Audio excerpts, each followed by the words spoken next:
Welcome, listeners. This is Pulkit Garg here. Thrilled to welcome you to another enlightening episode of We Are Listening. Today, we embark on a transformative journey into the profound realm of self love, guided by insightful Aaira Kaurr. Aaira, a beacon of self love, doesn't teach, she embodies the essence of self realization through her best selling book, Self Love The Power Within You. Welcome, Aaira. Thank you, Pulkit, for having me. Ira, before we dive into this whole conversation of questions and answers, why don't you share with me what really inspired you to write this book? Oh, that's a wonderful question.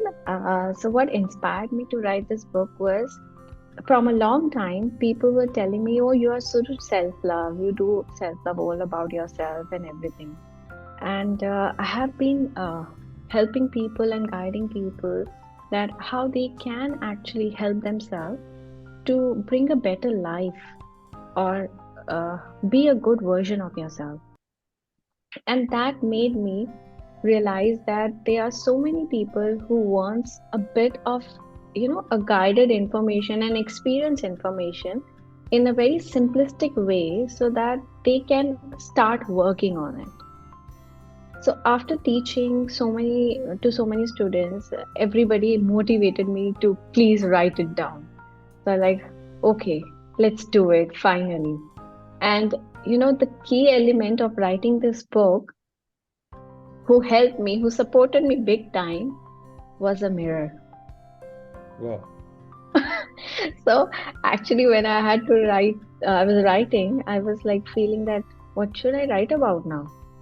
Mhm. So I will keep a mirror and I will see myself. Okay, what more you have gone through, what you have realized, just write it there. So this is how I've completed my entire book. Wow, that's amazing. Uh, can you help our listeners understand what exactly self love is? Is it about introspection or it is about building perceptions? What exactly self love is and what's the power of self love? Yes, definitely. So self-love, even to understand the word, it's divided. It's self and it's love. In today's world, even people have started saying, I love pizza. I love pizza. Oh, I love my house. I love my this. Like everything is love nowadays. So they have lost the actual essence of meaning of love. And when we talk about self, what self is, they really don't know what self is. If you ask a person when was the first time or the last time that you even heard your heartbeat, they'll be like, what? They are so externalized in their day to day life that they have lost the track of what self is. They are completely disconnected from themselves. Let's talk about it. If somebody is having a tumor in the body, have anybody transplanted that tumor inside their body? No. So, who created it? They themselves. And they have the power to diminish it also. But they don't know because they don't know in the first place how they created it and they don't know how to diminish it. Mhm, mhm. And why this is happening? Because they are unaware of their thoughts, they are unaware of their feelings, they are unaware of how their body system is working. That is what I say disconnection with self. So, self, to bring self, you need to have a connection with self. And with that connection, you need to feel the love for oneself. Okay. And connection on feeling the love to oneself is being humble, being kind, being loving, or being accepting to what you are. So that is what self love is, connecting with self with love. I would like to understand over here, as you mentioned that self-love is connecting with, with self, with love.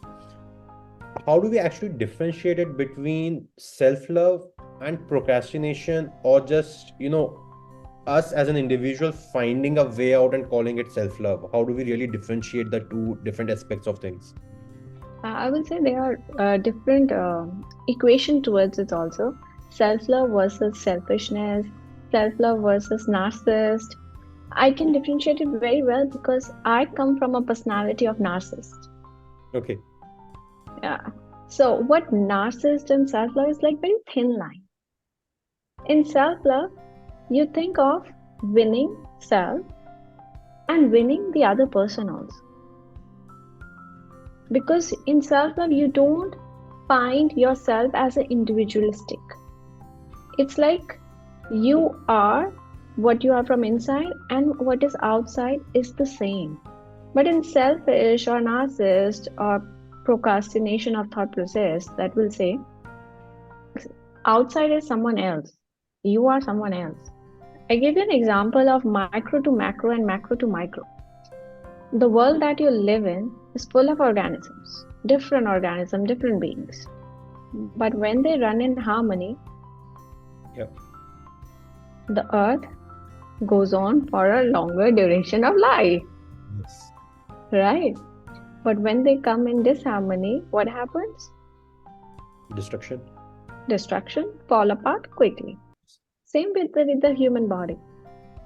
Different organism living in this structure. If they are working symmetrically or in collaboration with each other, everything is going fine. But if one thing is like having a failure, then you have multiple organ failures together. Yes. So it's like trillions of beings living in earth, trillions of cells living in this structure of human body. It's micro and macro to micro. And this trillions of cells in human body is also the reflection of trillions of organisms living outside. So in self-love, we don't feel that we are separated from others. Mm-hmm. We are in connection with others. Got it. And in the selfish or narcissist, it's like they are disconnected from their own self. And that's why they feel disconnect with others. I have one follow-up question on this, and it's related to our surroundings. So, okay, I as an individual can, go towards awareness of my thoughts, my being, realization of my own individual self. How am I functioning? But at times, the way I think about myself, the way I perceive my own image, is often influenced by different societal factors that are around me. I live in a society, I'm not living alone. And you mentioned that self love, when you're, it's loving yourself as well as the other person as well. So, me as an individual have to play a role of a son, have to play probably at a later stage in life a role of a husband, a father, as the different a friend as well. So the relationships keep evolving. Now, when I was on my own entrepreneurial journey, and for a long time when things were really not working out, somewhere or the other, these societal factors, the external factors to me, were making me feel inadequate at that time. So how do I really break these societal norms, or probably not the right choice of word, but ignore these norms and still be in a state of self-love? Self-love, as I say, it's a lifelong romance. It Mhm. will keep evolving. Okay. So, in your state, what's happening is, yes, you get affected by others from outside. And you get affected the most when you are disconnected with yourself. So, there is a certain level of disconnect with it, where you don't know what you are doing and where your own thoughts are so much influenced by others or the society.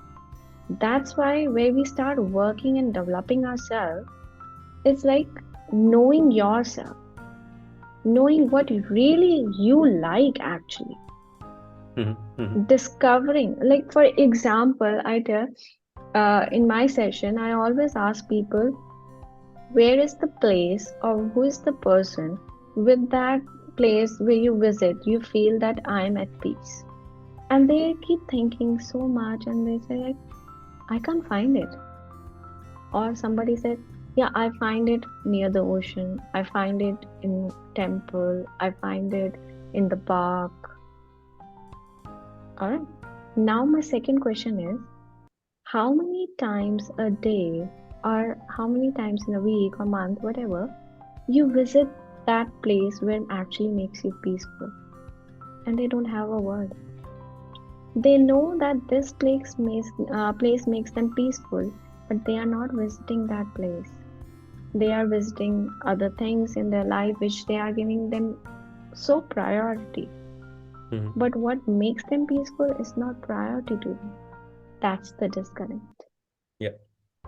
Yeah.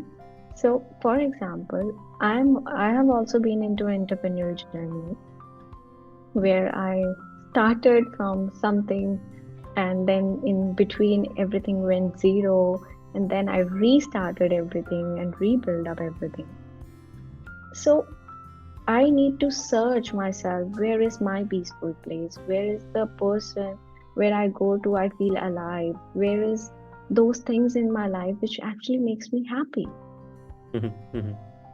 So there's a very thin line where we have to see what actually makes you happy or which is actually you thinks makes you happy. That's again a very difficult journey to navigate. Absolutely. So, especially many people who drinks always tell me that, oh, one peg and I'm all set. That's true. I'm like, okay, very good. And what about the other day? Do you have headache? Do you have a hangover? Or that also part of that you love? Then go ahead with it. But Yeah. if you think that is degrading your body potential, Mhm. and then also you are having it or doing it, then the question is, do you really feel happy with it? So it's asking to yourself, why are you doing that thing? What is making you feel? It's all about you. Even in your journey where the disconnect was there. Of course, I know I've been into a journey like you where I got different comments. You know, one of my meditation session, somebody actually wrote a big comment that why are you using an American accent? I was like,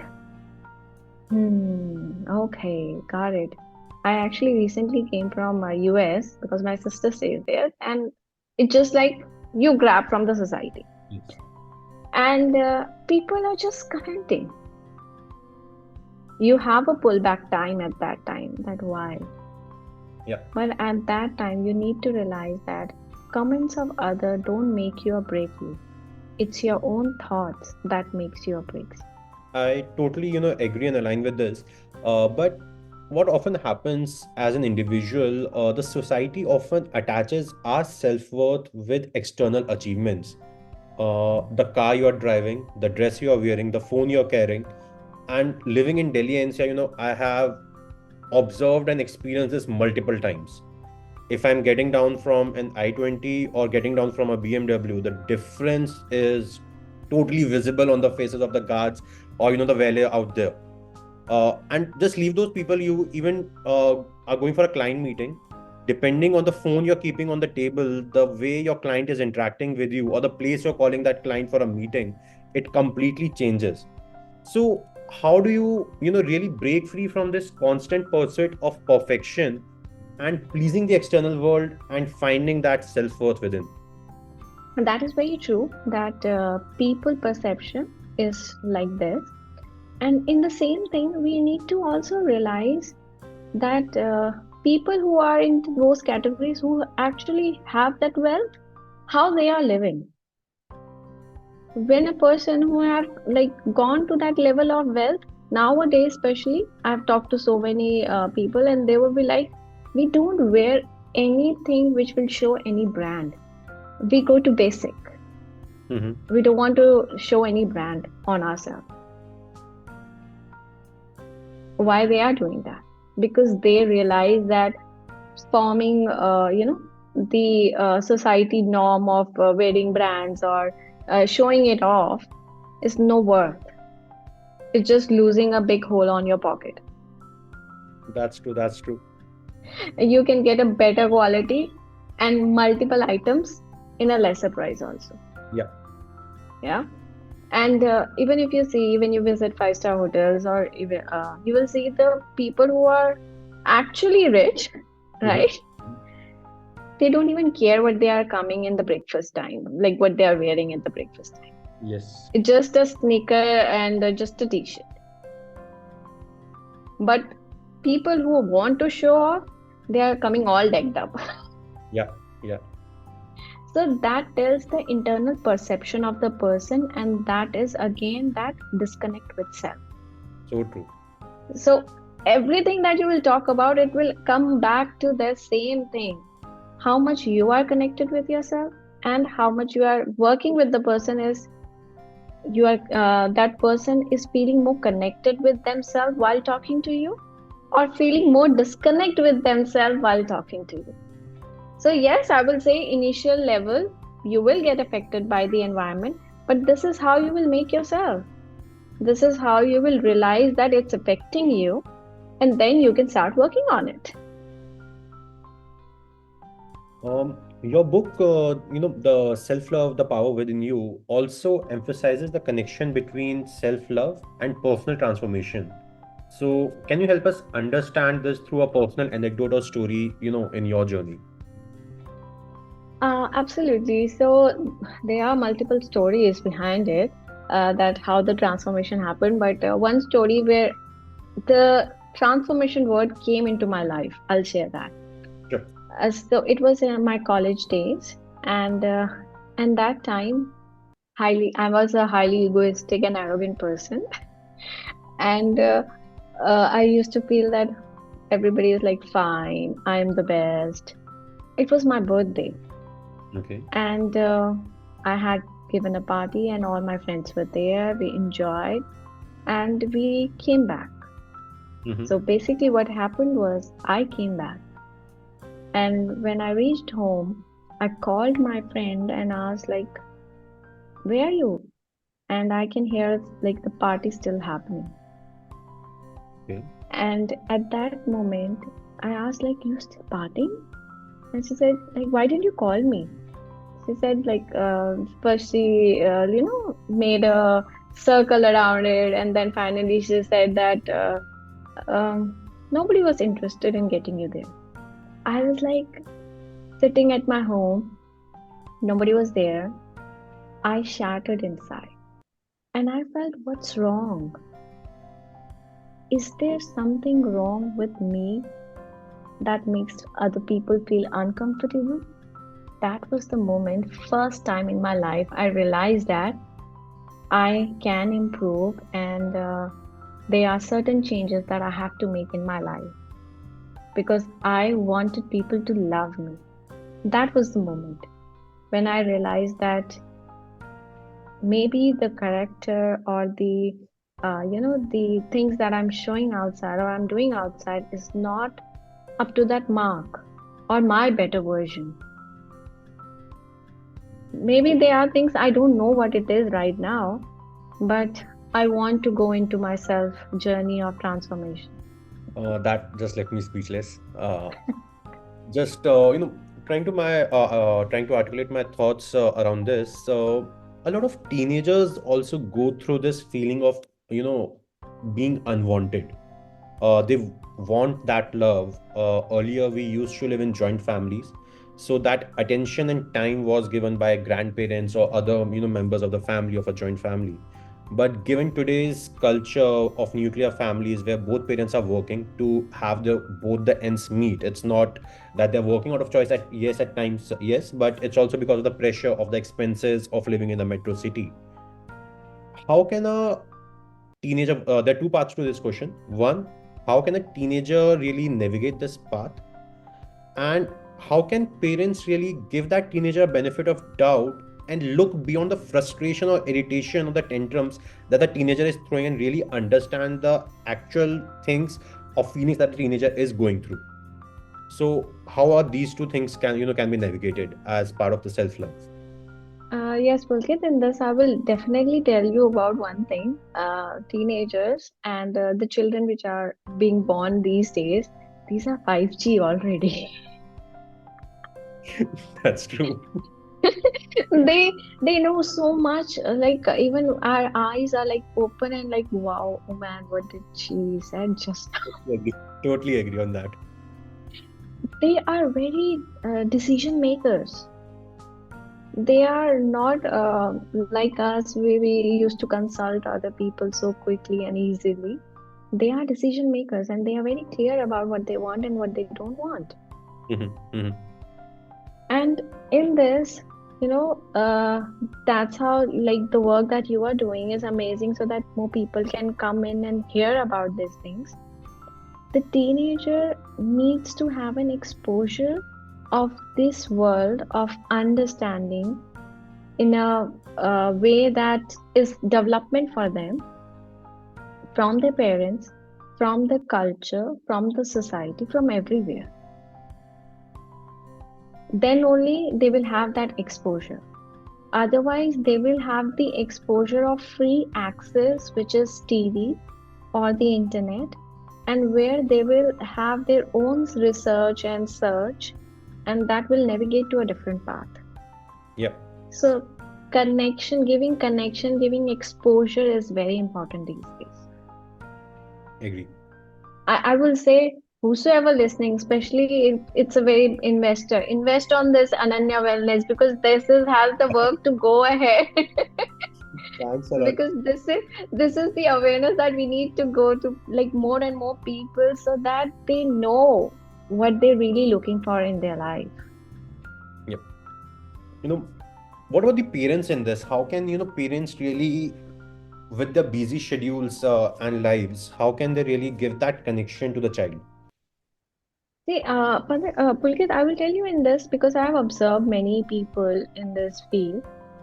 Parents who are connected with themselves, they become the reflection or the shadow for the kid automatically. But the parents who are not connected with themselves, they give the same shadow to the kid. Because kids these days doesn't learn from what you are saying. They learn from what you are doing. Yes, totally. And they learn very quickly. They are very quick in that. So, I give you an example. My niece, who is 6 years old, I was taking a selfie and with the time making the timer on it, and I just did it. And she's like, "Masi, how did you do that?" I just thought, "Oh, it's a timer, and you just do it this." And she grabbed it in a second, and she was doing it for herself. Totally agree on that. I can totally. 6-year-old. Yes. So kids are learning from whatever action you are doing.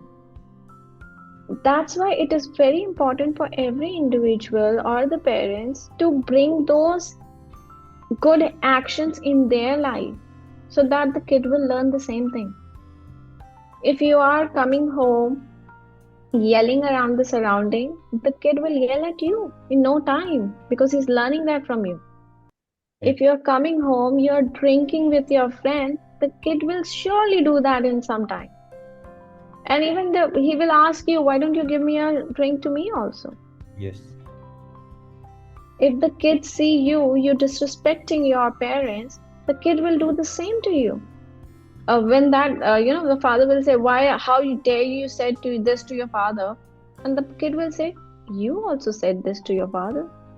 So again, it's the responsibility of every individual to connect with themselves, to love themselves so that they know what is the essence of having that, the respect for yourself and that you vibrate to others.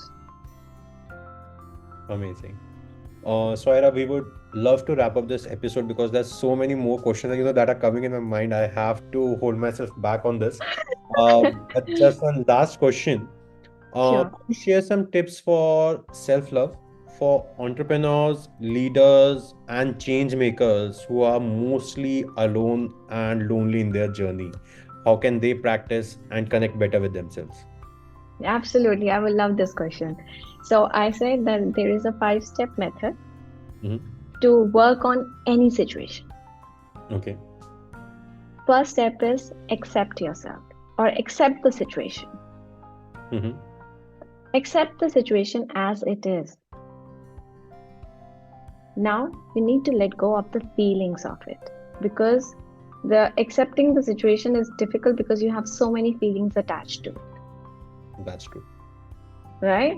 So now identify, okay, what's the problem is, clear it out and just see accepting the situation. Okay, this is the situation.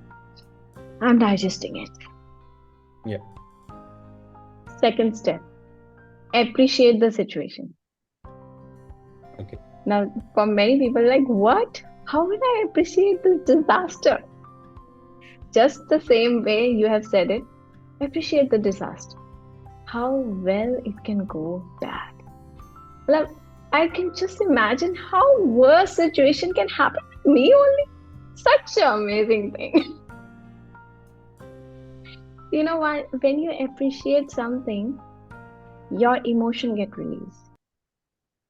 The hard emotion that are stuck is released with that appreciation. Yeah. Because when you are too indulged in emotion, your brain is not thinking straight. So when you have released the emotion, there comes the third step, which is intention. Intention of having clarity that what you can do now. Option B, C, D, E, F, G, but what you can do now. Yeah. So have that clear intention that this is what I want to do. With that intention, fourth step, start reforming.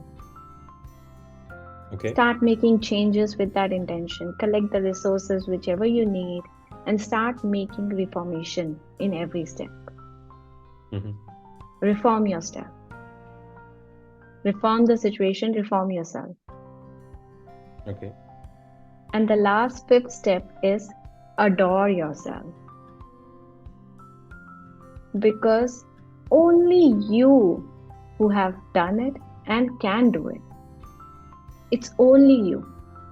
So you are the god or you are the king or goddess queen of your universe, of your situation. Yeah. You have the power to reform it and you just did it. So adore yourself because you are the most amazing and the beautiful creature. Amazing. So these are 5 steps: accept, appreciate, intent, reform, adore. Nice. Double AIRA. Wow. Amazing. That's the secret behind your name. That's the secret behind my name. Amazing. So, listeners, I hope this really helps you out. And entrepreneurs, change makers, and leaders, do try this out and share your experiences with us. And stay tuned for a final episode with Aaira. That's gonna be released, in the coming week on Friday. So, looking forward to it. Thanks a lot, Aaira. Thank you so much.